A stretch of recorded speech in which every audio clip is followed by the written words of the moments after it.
December 1944. A concrete bunker beneath the National Defense Research Committee headquarters in Washington, D.C. Psychologist B.F. Skinner stands before a panel of Navy officers, his hand resting on a wooden apparatus the size of a suitcase. Inside, 3 harnessed pigeons face a translucent screen. A 16-millimeter projector casts the image of a Japanese destroyer onto the glass. The birds peck rapidly at the ship's silhouette. Each strike triggers a mechanical click. A servo motor hums, adjusting a control surface mounted to the demonstration rig. The officers watch in silence. Skinner explains the system with clinical precision. Each pigeon has completed 10,000 training repetitions. They recognize enemy vessel profiles with 93% accuracy, place them inside the nose cone of a standard glide bomb, provide a lens projecting the view below, and their pecking generates electrical signals through conductive plates. Those signals adjust control fins. The bomb corrects its trajectory in real time. 3 birds provide redundancy. If one disengages, the other 2 maintain guidance. No radar required, no radio link, no human operator. Autonomous from release to impact. One officer leans forward. "You want us to trust a billion-dollar naval operation to pigeons?" Skinner's response is immediate. "I want you to trust a weapons system that outperforms every mechanical guidance device currently in your arsenal." The room remains quiet. The demonstration ends. Project Pigeon receives another extension. But the skepticism never disappears. The problem facing American forces in 1944 was not firepower. It was precision. The Army Air Forces had dropped 1.5 million tons of ordnance on Europe and the Pacific. Less than 20% fell within 1,000 feet of intended targets. The celebrated Norden bomb site promised pinpoint accuracy from 20,000 feet. Weather, smoke, and human error rendered it nearly useless. Destroying a single munitions factory required hundreds of bombers, thousands of tons of explosives, and dozens of aircrew lives. Every missed target extended the war. And in that bunker, 3 pigeons had just demonstrated a solution no engineer had imagined. A weapon that could see, think, and adjust faster than any machine the 1940s could produce. If only someone believed it could work. If you're finding this deep dive into forgotten American weapons programs valuable, subscribing ensures you won't miss the next story of wartime ingenuity that almost changed history. The strategic bombing campaign over Europe and the Pacific represented the largest application of air power in human history. Between 1942 and 1945, American bombers flew 1.44 million sorties and delivered ordnance measured in megatons. The results were statistically catastrophic.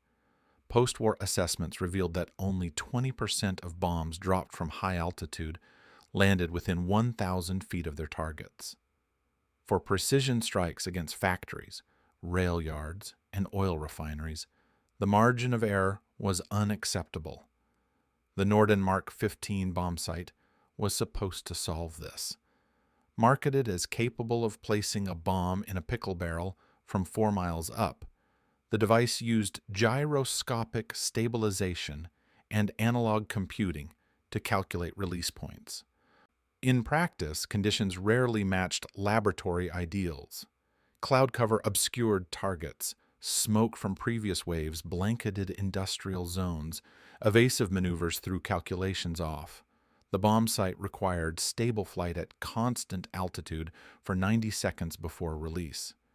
German and Japanese anti-aircraft defenses made that impossible. Training a competent Norden operator took 6 months. Most bombardiers never achieved proficiency. The alternative was saturation. If one bomber couldn't hit a target, send 300. The 8th Air Force dispatched 1,000 plane raids against single German cities. Tonnage, compensated for inaccuracy. The cost in fuel, ordnance, aircraft, and human lives was staggering. Every mission that failed to destroy its objective required another mission. The cycle consumed resources faster than factories could replace them. Guided munitions offered theoretical improvement. The Navy's ASM-N2 operational in 1945, used radar to home on ships. The system could distinguish a vessel from the open ocean, but could not identify ship type or size. The German Fritz X radio-guided bomb required an operator in the launching aircraft to visually track the weapon and transmit steering corrections. Effective range was limited to 6 miles. Jamming could sever the control link. Cloud cover rendered the system useless. The fundamental obstacle was perception. Mechanical systems in the 1940s could not see. Radar detected mass. Cameras recorded images but could not interpret them. Infrared sensors responded to heat signatures without discrimination. Human operators possessed vision and judgment, but could not process information rapidly enough to guide a weapon traveling 400 miles per hour through 10,000 feet of descent. What American weapons engineers needed was a guidance system that could perceive a target, distinguish it from background clutter, and make continuous real-time corrections. Nothing in the arsenal came close. Burris Frederick Skinner was not a weapons designer. He held a doctorate in psychology from Harvard and had spent the 1930s studying operant conditioning in laboratory animals. His reputation rested on experiments demonstrating that pigeons could learn complex behaviors through systematic reinforcement. He trained birds to play ping pong, navigate mazes, and perform sequences of actions that appeared to require reasoning. The work was theoretical, intended to map the principles governing learned behavior. When war came, Skinner recognized an application no one else had considered. Pigeons possessed visual acuity superior to any camera system available in 1942. Their eyes contained higher concentrations of photoreceptors than human retinas, enabling them to distinguish fine detail at distance. They processed visual information with reaction times measured in milliseconds. Most critically, they could be trained to recognize patterns with extraordinary precision. Skinner had already demonstrated this in laboratory settings. Show a pigeon a series of shapes, reward it for pecking a specific one, and within days the bird would ignore all others. Extend the training, and the bird could distinguish between similar shapes, filter out distractions, and maintain focus through environmental disruptions. Skinner proposed the concept to the National Defense Research Committee in 1940. The response was polite skepticism. He received minimal funding for preliminary studies. The first tests began in his laboratory at the University of Minnesota in 1942. He constructed a wooden simulator, a tube containing a suspended harness and a ground glass screen at the front. A 16mm projector displayed footage of ships and aircraft. Pigeons were trained to peck at specific silhouettes. Each correct peck triggered a solenoid that delivered a single grain of corn. Incorrect pecks delivered nothing. The learning curve was steeper than anticipated. Initial sessions required 200 to 300 repetitions before birds began associating the target shape with reward. But once established, the behavior proved remarkably stable. Pigeons learned to identify Japanese destroyer profiles and ignore cruisers. They distinguished German U-boats from Allied submarines. They tracked moving targets across cluttered backgrounds of clouds and waves. Accuracy exceeded 90% after 1,000 training trials. Skinner documented birds maintaining focus through simulated turbulence, flashing lights, and tilted horizons. By late 1942, the results were undeniable. Pigeons could do what mechanical systems could not: see, discriminate, and react faster than any device American engineers had built. The absurdity of the concept remained. but the data was legitimate. The weapon designated Pelican began as a standard Navy glide bomb, modified with a transparent nose cone fabricated from plexiglass. The cone measured 14 inches in diameter, machined to optical clarity and secured to the bomb body with a threaded collar.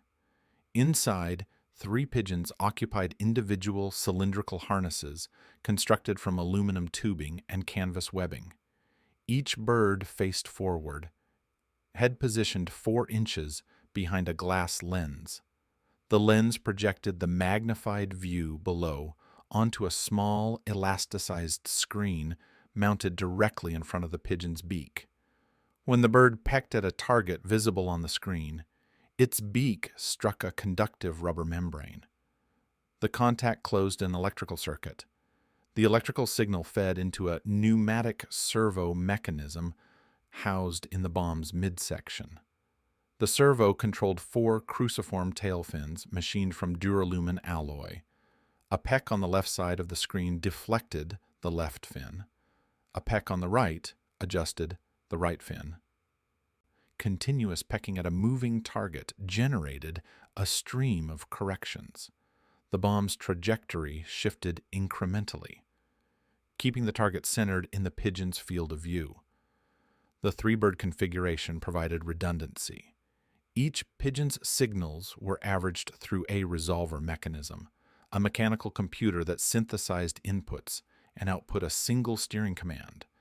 If one bird became disoriented or stopped pecking, the other 2 maintained guidance authority. The training protocol required 5 weeks per bird. Week 1 established the basic behavior. Pigeons learned that pecking a projected target image delivered food reward. Week 2 introduced motion. Targets scrolled across the screen at increasing speeds. Birds learned to track. Week 3 added distractions, flashing lights, sudden tilts, background noise. Week 4 incorporated real motion picture footage filmed from dive bombers. Pigeons tracked targets through simulated attack runs, compensating for the visual sensation of acceleration and descent. Week 5 tested endurance. Birds pecked continuously for 10-minute sessions without degradation in accuracy. Skinner's team documented performance metrics across hundreds of trials. Pigeons maintained tracking accuracy above 85% during simulated dives, exceeding 400 miles per hour. Reaction time from target appearance to first peck averaged 40 milliseconds. Birds ignored clouds, smoke, and neutral vessels. They demonstrated ability to reacquire targets after momentary occlusion. The system required no external power beyond a small battery for the servo mechanism, no radar emissions, no radio transmissions. Once released from the aircraft, the bomb was entirely autonomous. The pigeon saw, the pigeon reacted, the bomb adjusted. Impact was inevitable if the bird remained focused. By mid-1944, Project Pigeon had produced 32 operational guidance units. Each unit contained 3 trained birds in hermetically sealed compartments with controlled temperature and oxygen supply. Estimated operational time was 12 minutes from release altitude to sea level impact, sufficient for any tactical scenario the Navy envisioned. The December 1944 demonstration represented 2 years of refinement compressed into 20 minutes. Skinner's team had transported the complete guidance apparatus to Washington in wooden crates marked laboratory equipment, fragile. The apparatus weighed 47 pounds, including the 3-bird housing, servo mechanism, and battery pack. Navy engineers examined the construction with skepticism that softened into reluctant interest. The system was mechanically simple, fewer moving parts than a Norden bomb sight, no vacuum tubes, no calibration drift. The pigeons were biological components, yes, but the engineering surrounding them was conventional and robust. One admiral asked about operational temperature limits. Skinner explained that pigeons maintained core body temperature across environments ranging from 20 to 100 degrees Fahrenheit. The sealed compartments included supplemental oxygen for high-altitude release. Another officer questioned bird mortality during the terminal phase. Skinner's answer was direct. The pigeons would die on impact. They were expendable guidance systems. 4 ounces of trained bird replaced 80 pounds of radar equipment. The cost-benefit analysis was brutal but undeniable. The Navy approved continuation funding. Project Pigeon received authorization for expanded testing through June 1945. Skinner's team prepared deployment scenarios. The primary proposal targeted Japanese shipping in the Philippines and Formosa. American carrier groups would launch Pelican glide bombs from altitudes between 10,000 and 15,000 feet. Release range 8 to 12 miles from target. Pigeons trained on profiles of Japanese destroyers, cruisers, and transport vessels would guide the weapons through final approach. Estimated hit probability 70%, triple the success rate of unguided ordnance. Secondary proposals addressed the anticipated invasion of Japan. Pelican bombs would strike coastal fortifications, radar installations, and ammunition depots. Targets requiring precision beyond conventional bombing but not warranting the risk of low-altitude attack runs. Engineers calculated that 500 operational units could be produced monthly once manufacturing transitioned from prototype to production. Training facilities at Fort Monmouth and Eglin Field would supply 2,000 combat-ready pigeons per month. Contracts were drafted, training protocols distributed. Skinner prepared lectures for bombardier squadrons on handling and pre-flight checks for organic guidance units. The system was not theoretical. It was operational. Deployment orders awaited final approval from Pacific Fleet Command. Then, August 6, 1945. Hiroshima. 3 days later, Nagasaki. August 15th, Emperor Hirohito announced surrender. The war ended before Project Pigeon transitioned from testing to combat. On October 8, 1945, the National Defense Research Committee formally canceled the program. The 32 operational guidance units were disassembled. The trained pigeons were returned to laboratory stock or euthanized. Skinner's documentation was classified and archived. The weapon that had worked, that had been ready, never flew beyond test ranges. Project Pigeon remained classified until 1953, when Skinner published a sanitized account in American Psychologist titled Pigeons in a Pelican. The article revealed nothing about operational deployment timelines or Navy interest. It framed the work as a wartime curiosity, an experiment in applied behaviorism that produced interesting data but no practical outcome. The tone was self-deprecating. Skinner acknowledged the absurdity that had doomed the project. Military planners could not reconcile the image of pigeons with the seriousness of guided weapons. The psychology was sound, the engineering was functional, but the optics were impossible. The irony became apparent over the following decade. Mechanical guidance systems that matched pigeon performance did not enter service until the mid-1950s. The Navy's Bullpup air-to-ground missile, operational in 1959, used radio command guidance with television tracking. The system required a weapons officer in the launching aircraft to visually monitor the missile via onboard camera and transmit steering corrections through a joystick. Effective range was identical to what Skinner had proposed in 1944. The Bullpup required 2 aircrew, 150 pounds of electronics, and continuous radio link. The Pelican had required 3 pigeons, 47 pounds of equipment, and no external input after release. Radar homing missiles improved throughout the 1950s, but early models could not distinguish target types. The AIM-7 Sparrow locked onto the largest radar return in its field of view. In cluttered environments, it tracked chaff, terrain features, or friendly aircraft. Infrared seekers followed heat signatures without discrimination, chasing the sun or engine exhaust from the wrong target. Television guidance worked only in clear weather and required human operators to identify targets. Fully autonomous optical guidance systems capable of target recognition did not exist until the 1970s, when digital image processing became practical. Skinner's pigeons had solved target discrimination in 1943 using biological neural networks that outperformed any computer available for 3 decades. The birds processed visual information at speeds mechanical systems could not match. They filtered irrelevant data instinctively. They adapted to novel conditions without reprogramming.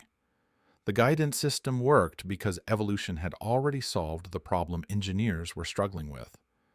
The broader legacy is institutional. Project Pigeon demonstrated that military effectiveness often conflicts with military credibility. Officers in that December 1944 bunker watched a weapon that functionally exceeded contemporary technology. It worked. Testing proved reliability. Deployment was feasible. But the image of pigeons guiding bombs was unacceptable. The decision to cancel the project was not technical. It was cultural. The weapon failed because no one could imagine explaining it to Congress, to the press, or to the aviators expected to load living birds into ordnance. B.F. Skinner returned to Harvard after the war. He never worked on weapons again. His contributions to psychology overshadowed Project Pigeon entirely. When asked about the wartime work in later interviews, he described it as the most complex operant conditioning experiment ever conducted. He expressed no bitterness about cancellation. The war ended. The weapon became unnecessary. But he maintained that the system would have worked in combat. The pigeons were ready. The technology was proven. History simply moved faster than deployment schedules. The declassified files remain in National Archives Record Group 227. Technical drawings, training protocols, test data, and correspondence. Evidence of a weapon that nearly changed the Pacific War, but never left the testing range. The birds that never flew. The guidance system too strange to trust.